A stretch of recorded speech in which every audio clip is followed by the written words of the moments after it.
There are so many issues going on today. We've got burnout, we've got disruption, we've got learning, right? Everybody has to learn so many new things right now. We all have to skill up. And we've got disengaged employees. Like, what are you going to do with all of those topics? And like, how are you going to treat the person as a whole? And that's one of the things that I find so fascinating about the flow state is because it does tap into all of these topics. When people are in flow, for example, focus literally opens up. When people are stressed, the focus narrows and they can only look through a pinhole, and that pinhole is just survival.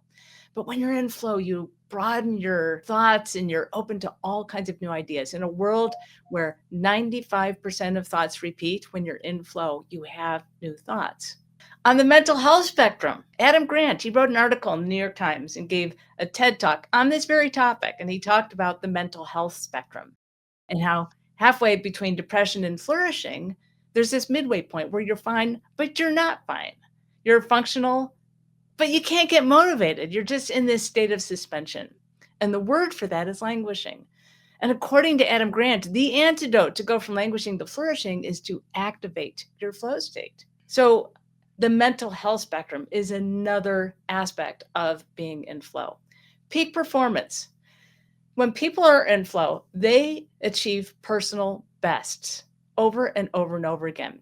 There's something about the neuroscience of flow that literally turns off your fight or flight response, turns off your inner critic, which means you're uninhibited and you're fearless.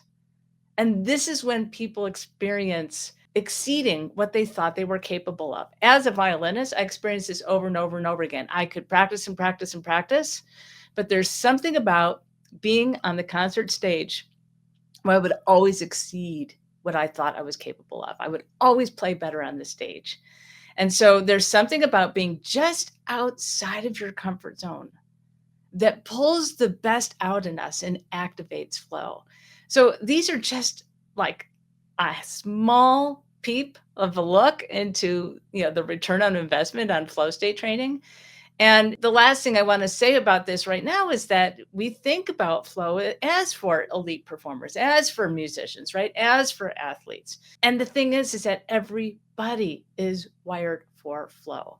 We all experience it. And oftentimes when I'm speaking, people will say, I didn't know there was a name for that. Because when you describe it, right, people start, oh, yeah, I've experienced that. Of course, we all have.